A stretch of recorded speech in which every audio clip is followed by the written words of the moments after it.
Sit here. So we were doing the chapter metals and non-metals, right? तो इसमें last class में हमने किया था मेटल ऑक्साइड्स बेसिक होते हैं and some metal oxides are amphoteric in nature. So what are amphoteric oxides? Metal और oxide में रिएक्ट बेसिक एसिड और बेसिस दोनों की प्रॉपर्टीज को शो करते हैं. Yes, metal oxides which shows the property of both acids and base are called amphoteric oxides. Example क्या है उसके?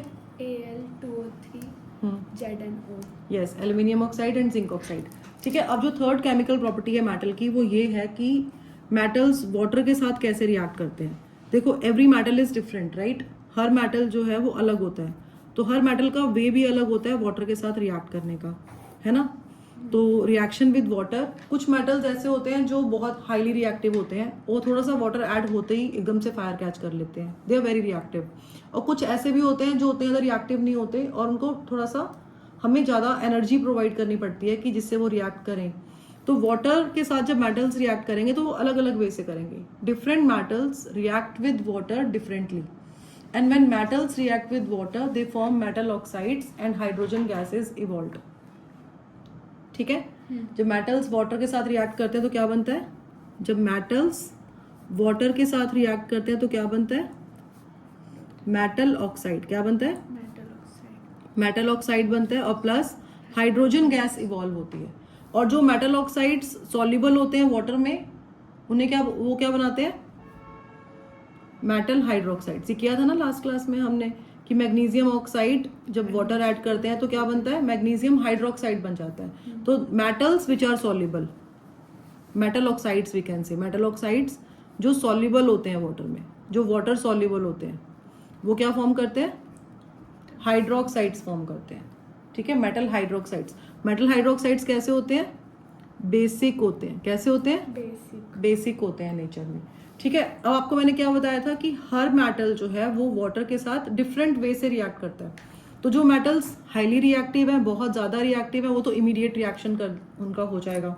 अब कुछ मेटल्स ऐसे होते हैं जो उतने ज़्यादा रिएक्टिव नहीं होते. तो जो ये वाटर का जो हमने लिया है तो ये बेसिकली H2O है हमारा, है ना?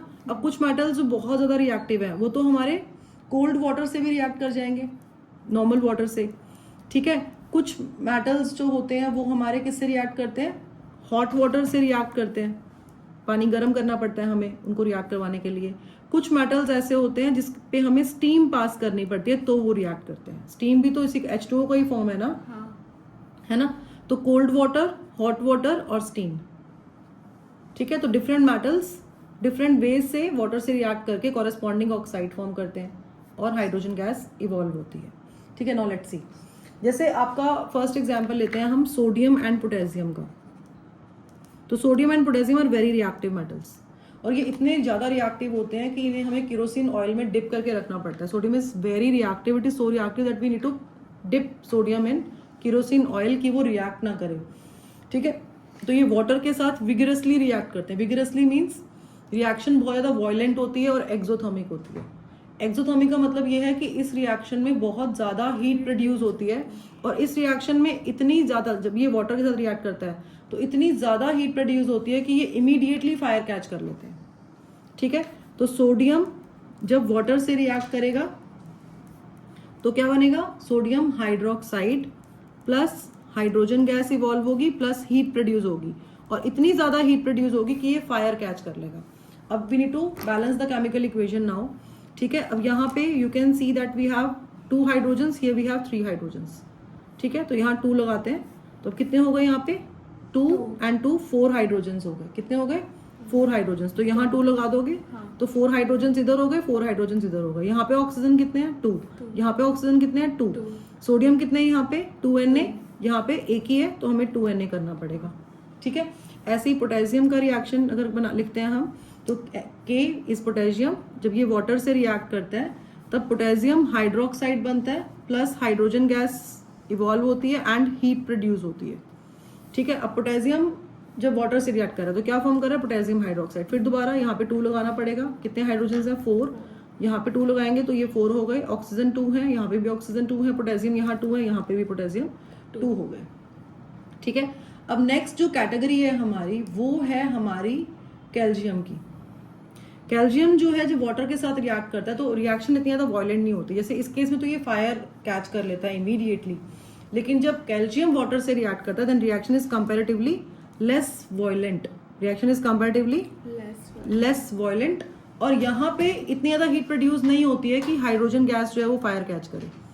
यहाँ पे फायर कैच क्यों होती है, क्योंकि जो हीट प्रोड्यूस हो रही है वो हाइड्रोजन को बर्न कर देती है और हाइड्रोजन गैस फायर कैच कर लेती है। लेकिन यहाँ पे जो हीट है कैल्शियम के केस में वो कंपैरेटिवली कम प्रोड्यूस हो रही है, तो हाइड्रोजन गैस बर्न नहीं होती, फायर कैच नहीं करती। इंस्टेड कैल्शियम जो है वो कैल्शियम स्टार्ट्स फ्लोटिंग, ठीक है, कैल्शियम जो है फ्लोट करना स्टार्ट कर देता है, तैरना शुरू कर देता है उसके ऊपर, बिकॉज जो हाइड्रोजन गैस है उसके बबल्स बन जाते हैं। हाइड्रोजन गैस, जब गैस किसी लिक्विड में, जैसे आपने let's write the reaction first, जैसे आपके पास कैल्शियम है, कैल्शियम में आपने वाटर ऐड किया तो हम क्या बोल रहे हैं कि मेटल ऑक्साइड बनेगा, है ना। तो यहाँ पे हाइड्रोक्साइड बन रहा है, कैल्शियम हाइड्रोक्साइड, क्योंकि ये सॉल्युबल है वाटर, उसमें ये सॉल्युबल है ना, soluble in water metal hydroxide form करते हैं। तो कैल्शियम हाइड्रोक्साइड बना प्लस हाइड्रोजन गैस इवॉल्व हो गई। अब क्या है कि जो ये गैस है ये क्या है, गैसियस फॉर्म है, ये गैस इवॉल्व हुई है। तो ये किसमें हमने ऐड क्या किया था, इसमें हमने वाटर। तो जब वाटर के अंदर आप कैल्शियम, जब वाटर डाल रहे हो कैल्शियम में, तो कैल्शियम हाइड्रोक्साइड बना, समझ आ गया, लेकिन साथ में जो हाइड्रोजन गैस इवॉल्व हुई वो भी तो वाटर के अंदर ही फॉर्म हुई ना। तो इसके क्या बनेंगे, बबल्स, इसके क्या बनेंगे, बबल्स बनेंगे, और जो कैल्शियम है आपका वो इसके साथ स्टिक कर जाएगा और फ्लोट करना शुरू कर देगा, ठीक है। अच्छा, इसके बाद मैग्नीशियम की रिएक्शन आती है आपकी। Magnesium does not react with cold water, magnesium cold water के साथ रिएक्ट नहीं करता, it reacts with hot water. Magnesium reacts with hot water to form magnesium hydroxide, ठीक है। And it also starts floating because of the bubbles of hydrogen gas. जैसे calcium float करता है, calcium क्या करता है, फ्लोट, कैल्शियम क्या करता है, फ्लोट करता है, ऐसे ही मैग्नीशियम भी फ्लोट करता है। तो सिमिलर रिएक्शन आएगी, लेकिन ये किसके साथ होगी, हॉट वाटर के साथ होगी।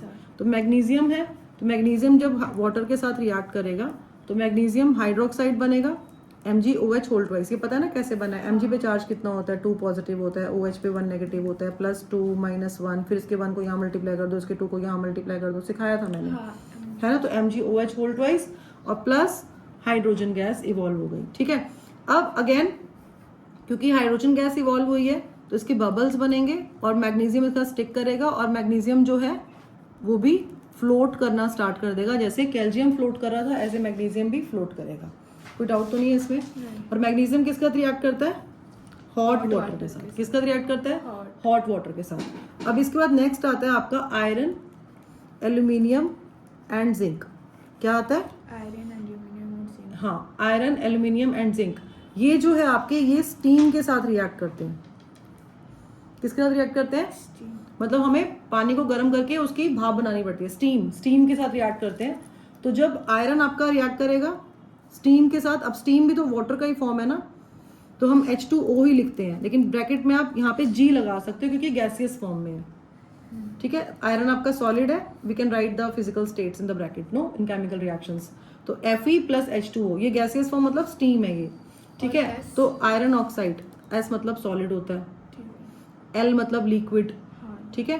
तो आपका क्या बना यहाँ पे, Fe3O4 plus hydrogen gas evolve हो गई। अगर हाँ आपको स्टेट्स बताई थी, S for solid, L liquid, G gas, अगर AQ लिखा हुआ है इसका मतलब एक्वस, क्या है इसका मतलब, एक्वस, और ऐसे वाला सिंबल है अगर, इसका मतलब गैस जो है वो इवॉल्व हो गई है, ठीक है। We can write gas is evolve, है ना। तो हम ऐसे अब ऊपर की तरफ सिंबल बना देते हैं। अगर नीचे की तरफ है इसका मतलब है कि प्रेसिपिटेट बना है, PPT, ठीक है, याद रहेगा। तो आयरन जब वाटर के साथ रिएक्ट करेगा स्टीम के साथ, है ना, तो आयरन ऑक्साइड बन गया, Fe3O4 plus hydrogen gas evolve हो गया। अब इसको भी हमें बैलेंस करना पड़ेगा, यहाँ पे Fe3 है और यहाँ पे O कितने हैं, 4, O4 है तो यहाँ पे 4 लगाना पड़ेगा, यहाँ पे भी 4 होगा, यहाँ पे भी 4 हो गए। हाइड्रोजन कितने हैं यहाँ पे, 4 2 8, तो यहाँ पे 4 लगाना पड़ेगा, 8 हो गए। आयरन कितने हैं यहाँ पे, 3, तो यहाँ पे 3 लगाना पड़ेगा, ठीक है। ऐसे ही एल्यूमिनियम है, एल्यूमिनियम जब वाटर से रिएक्ट करता है तो आपका बनता है aluminium oxide and hydrogen gas evolve होती है, ठीक है। तो यहाँ पे Al2 है, Al2 है तो यहाँ 2Al लगाना पड़ेगा, Al आपका बैलेंस हो गया। यहाँ पे हाइड्रोजन कितने हैं, 2, यहाँ पे भी 2 है, कोई चक्कर नहीं है। ऑक्सीजन कितने हैं यहाँ पे 3, तो यहाँ पे 3 लगाना पड़ेगा, तो 3 ऑक्सीजन हो गए। लेकिन ऑक्सीजन को 3 करने के चक्कर में हमारे हाइड्रोजन कितने हो गए, 3 2 6, तो यहाँ पे भी हमें 3 लगाना पड़ेगा कि 6 हो जाए।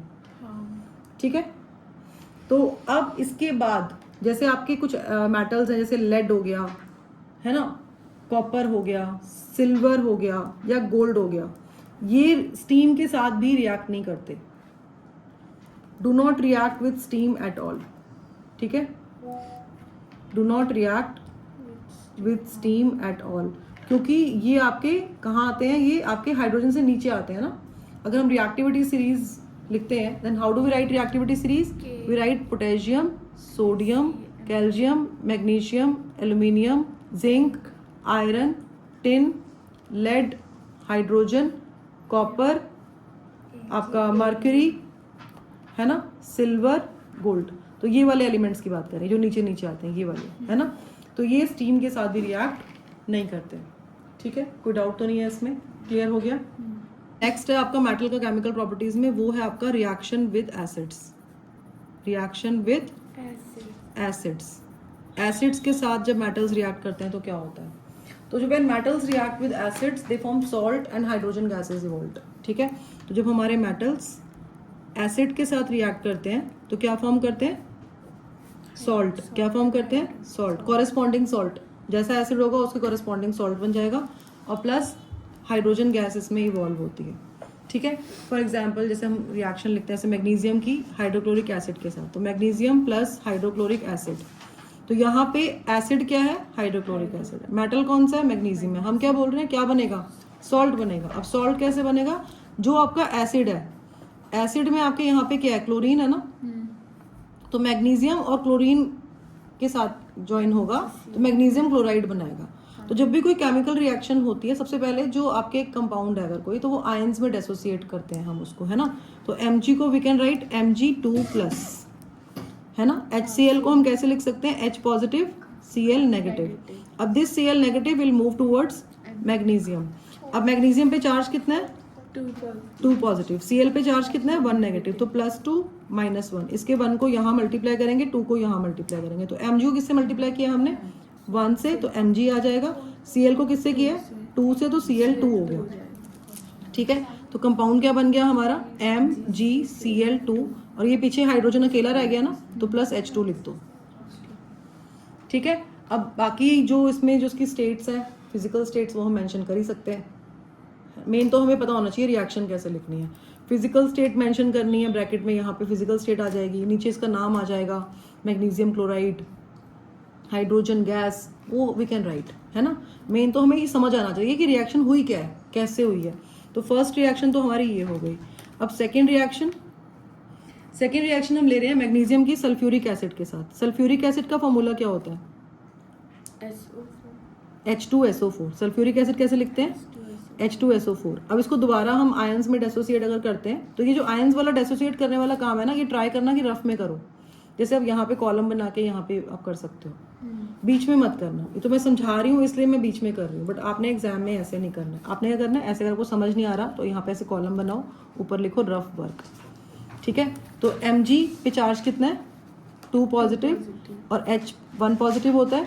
SO4 पे, SO4 क्या है, पॉलीएटॉमिक आयन है, सल्फेट आयन है, 2 नेगेटिव, तो सल्फेट आयन मैग्नीशियम की साइड चला जाएगा, ये 2+ है, ये 2- है, कंपाउंड क्या बना, MgSO4। क्या बना, MgSO4 प्लस हाइड्रोजन गैस आपकी इवॉल्व हो गई। ठीक है, थर्ड रिएक्शन जो हम ले रहे हैं वो हम ले रहे हैं एल्यूमिनियम की हाइड्रोक्लोरिक एसिड के साथ। ठीक है, तो अब एल्यूमिनियम पे चार्ज कितना होता है, 3+, हाइड्रोक्लोरिक एसिड H+Cl नेगेटिव, है ना, H+Cl नेगेटिव। Cl नेगेटिव को हम किसके पास लेके जाएंगे, एल्यूमिनियम के, कंपाउंड क्या बनेगा, AlCl3, एल्यूमिनियम क्लोराइड, और प्लस हाइड्रोजन गैस आपकी इवॉल्व हो जाएगी। ठीक है, इसको बैलेंस करना है, रिएक्शन को बैलेंस कैसे करोगे, यहाँ पे Cl3 है ना, लेकिन यहाँ पे हाइड्रोजन 2 है, तो अगर हम यहाँ पे 2 और यहाँ पे 3 कर दें तो आपके क्लोरीन कितने हो जाएंगे, 6, हाइड्रोजन कितने हो जाएंगे, 6, तो हम डायरेक्टली यहाँ 6 लगा सकते हैं, तो 6H हो गए और 6Cl हो गए। एल्यूमिनियम कितने हो गए अब, 2, तो यहाँ पे 2 लगाना पड़ेगा। ठीक है, फोर्थ के लिए जिंक ले रहे हैं और जिंक में हम हाइड्रोक्लोरिक एसिड ऐड कर रहे हैं। जिंक पे चार्ज कितना होता है? 2 पॉजिटिव, फिर H पॉजिटिव, Cl नेगेटिव है, Cl नेगेटिव इसके पास जाएगा तो कंपाउंड क्या बनेगा? ZnCl2 और प्लस हाइड्रोजन गैस आपकी इवॉल्व हो जाएगी। ठीक है, तो अब ये रिएक्शन में कुछ बैलेंस करना पड़ेगा। यस, क्योंकि यहाँ पे 2 क्लोरीन है, यहाँ पे 2 हाइड्रोजन है, यहाँ पे 1 1 है, तो आगे 2 लगा दो, ये भी 2 हाइड्रोजन और 2 क्लोरीन होगा। ठीक है, 5th रिएक्शन आपकी है आयरन, और इसमें हम हाइड्रोक्लोरिक एसिड ऐड कर रहे हैं, तो क्या बनेगा? Fe2 पॉजिटिव होता है, H plus Cl negative, Cl negative Fe2 positive के पास जाएगा तो क्या बनेगा? FeCl2 plus hydrogen gas evolve हो जाएगी। अगेन यहाँ पे 2Cl2H है, H2 है, तो यहाँ पे 2 लगाना पड़ेगा बैलेंस करने के लिए। ठीक है, अब हाइड्रोजन गैस का अगर हमें टेस्ट करना है कि हमें कैसे पता कि यहाँ पे हाइड्रोजन गैस इवॉल्व हो रही है या नहीं हो रही है, तो उसके लिए टेस्ट क्या होता है? Hydrogen gas burns with pop sound. Test क्या होता है? Hydrogen gas burns with pop sound. इसके पास अगर हम मैचस्टिक लेके जाएंगे तो पॉप साउंड आएगा, तो मतलब इसमें हाइड्रोजन गैस है। ठीक है, इसका टेस्ट आपको पूछ लेते हैं कि आपको कैसे पता कि इस पर्टिकुलर रिएक्शन में हाइड्रोजन गैस ही इवॉल्व हो रही है, तो it Burns with pop sound. ठीक है, नेक्स्ट आपका आता है रिएक्शन ऑफ मेटल्स। जैसे हमने एसिड्स के साथ रिएक्शन किया मेटल्स की, ऐसे ही मेटल्स की रिएक्शन बेस के साथ, रिएक्शन विद बेसिस। ठीक है, अब बेसिस के साथ कैसे होता है रिएक्शन कि जैसे सपोज हम कोई मेटल ले रहे हैं, जिंक ले लिया हमने। ठीक है, अब बेस का मतलब जिसमें हाइड्रोक्साइड्स होते हैं, है ना। एसिड्स में क्या होता है? ऐसे एसिड के अगर हम एग्जांपल लिखें यहाँ पे, तो एसिड के एग्जांपल्स में हमारे पास है hydrochloric acid HCl, sulphuric acid H2SO4, nitric acid HNO3, carbonic acid H2CO3, phosphoric acid H3PO4, है ना। सब में आपका hydrogen hydrogen hydrogen hydrogen hydrogen लग रहा है। लेकिन अगर हम बेस लेते हैं तो बेस के एग्जांपल्स कैसे होते हैं? सोडियम हाइड्रोक्साइड, मैग्नीशियम हाइड्रोक्साइड, है ना, जिंक हाइड्रोक्साइड, कैल्शियम हाइड्रोक्साइड। ठीक है, तो यहाँ पे क्या लग रहे हैं? सब में OH OH लग रहा है। क्या लग रहा है? OH OH लग रहा है ना। तो OH होल्ड वाइज में OH ऐसे और 2 बाहर आता है। ठीक है, तो सब में OH OH लग रहा है, तो वो क्या है? हमारे बेसिस है। तो अगर कोई मेटल जैसे जिंक है, अगर वो किसी बेस से रिएक्ट करता है, बेस मतलब जैसे हम NaOH सोडियम हाइड्रोक्साइड से उसको रिएक्ट करवा रहे हैं, तो क्या बनेगा? सोडियम जिंकेट बनेगा। क्या बनेगा? सोडियम जिंकेट का फॉर्मूला क्या होता है? Na2Zn, कल करवाया था प्रीवियस क्लास में, Na2ZnO2 और प्लस इसमें हाइड्रोजन गैस इवॉल्व हो जाती है। ठीक है, तो when zinc reacts with aqueous sodium hydroxide, ये एक्वस है, ये आपका सॉलिड है, तो when zinc reacts with aqueous sodium hydroxide it forms sodium zincate, ये भी एक्वस है, और ये आपका गैस इसमें हाइड्रोजन गैस इसमें इवॉल्व होगा। You can write the physical states in the bracket as I have written here. कोई डाउट है इसमें? क्लियर है ये? ठीक है, केमिकल प्रॉपर्टीज है मेटल्स की, उसमें आता है कि how do metals react with the solution of other metals. मतलब अगर हम एक मेटल ले रहे हैं, मेटल A लिया सपोज हमने, ठीक है, और दूसरे मेटल का हम सॉल्ट ले रहे हैं, मतलब एक तो हम प्योर मेटल फॉर्म में ले रहे हैं, ठीक है, और सेकंड जो है हम दूसरे मेटल का सॉल्ट ले रहे हैं, तो क्या होगा? A का सॉल्ट बन जाएगा और B मेटल हमें वैसे मिल जाएगा, तो we get salt of metal A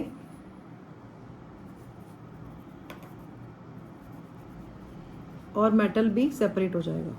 but इसमें भी ना एक ट्विस्ट है। अब वो ट्विस्ट क्या है कि हर बार हमें सॉल्ट मिलेगा नहीं मिलेगा ये गारंटी नहीं है। वो डिपेंड करता है हमारा रिएक्टिविटी सीरीज के ऊपर। किसके ऊपर डिपेंड करता है? रिएक्टिविटी सीरीज के ऊपर। और रिएक्टिविटी सीरीज में क्या है? हम एलिमेंट्स को, मेटल्स को हम अरेंज करते हैं वर्टिकल कॉलम में उनकी डिक्रीजिंग रिएक्टिविटी के बेसिस पे। ठीक है, अब डिक्रीजिंग रिएक्टिविटी कैसे? सबसे पहले क्या आता है इसमें? पोटेशियम, फिर sodium, calcium, magnesium, aluminium, zinc. अच्छा, अब ये जो आपके जो मोस्ट रिएक्टिव है वो आपका क्या है इसमें? पोटेशियम। पोटेशियम क्या है? Most reactive. सोडियम पोटेशियम से कम रिएक्टिव है, कैल्शियम उससे कम रिएक्टिव है, मैग्नीशियम उससे कम रिएक्टिव है ना, और एल्यूमिनियम मैग्नीशियम से कम रिएक्टिव है। तो ठीक है, हम इस ऑर्डर में डिक्रीजिंग रिएक्टिविटी के बेसिस पे इसको हम अरेंज कर रहे हैं मेटल्स को, और ये आपको रिएक्टिविटी सीरीज लर्न करनी है। तो यहाँ पे हाँ जी, तो मैं एल्यूमिनियम जिंक के बाद potassium, sodium, calcium, magnesium, aluminium, zinc, फिर आयरन, फिर टिन, फिर लेड, हाइड्रोजन, फिर कॉपर, हाइड्रोजन हमने इसमें बीच में ले लिया, दो it is a non metal, mercury, silver, AG silver and gold. ठीक है, तो इसमें अब आपके ये जो है potassium, sodium, calcium, magnesium, aluminium, ये हाईली रिएक्टिव है, हाई रिएक्टिविटी में कंसिडर करते हैं इनको। किसमें कंसिडर करते हैं? High reactivity. बेटा रिमोट प्रेस करना। ठीक है, और जिंक, आयरन, टिन, लेड, ये आपकी मीडियम रिएक्टिविटी है। कैसी रिएक्टिविटी है?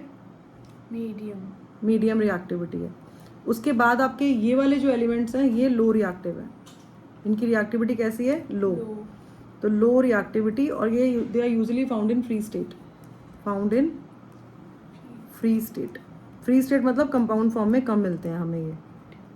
ठीक है, क्योंकि रिएक्टिविटी कम होगी तो कंपाउंड फॉर्म में कम मिलेंगे। बट इसमें जो कॉपर है और जो सिल्वर है ये हमें कंबाइंड स्टेट में मिलता है।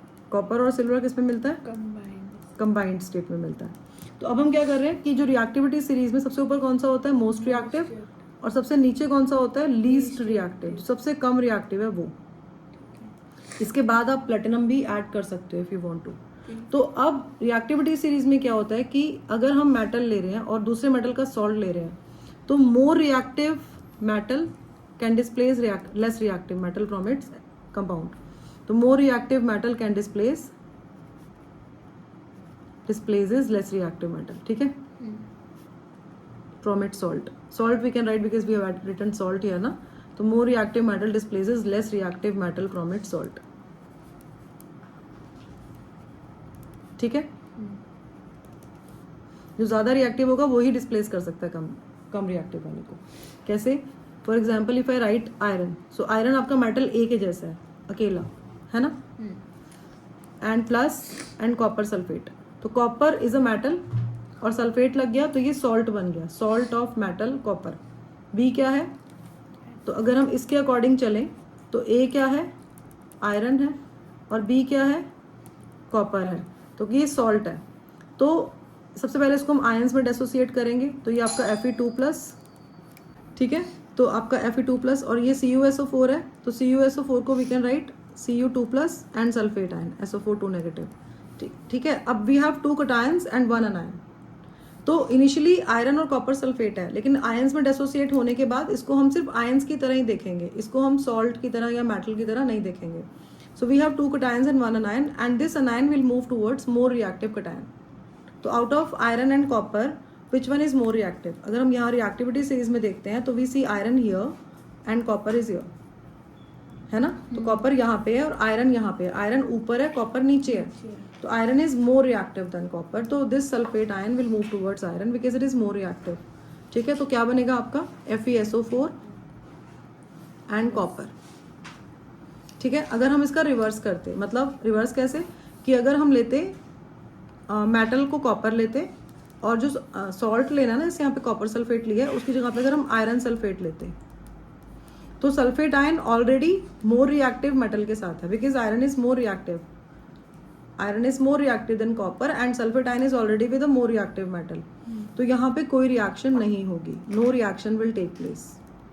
तो यहाँ पे ये डिस्प्लेसमेंट रिएक्शन नहीं होगी। डिस्प्लेसमेंट रिएक्शन तब होती है कि जब सॉल्ट का जो मेटल है वो कम रिएक्टिव हो, इस वाले से।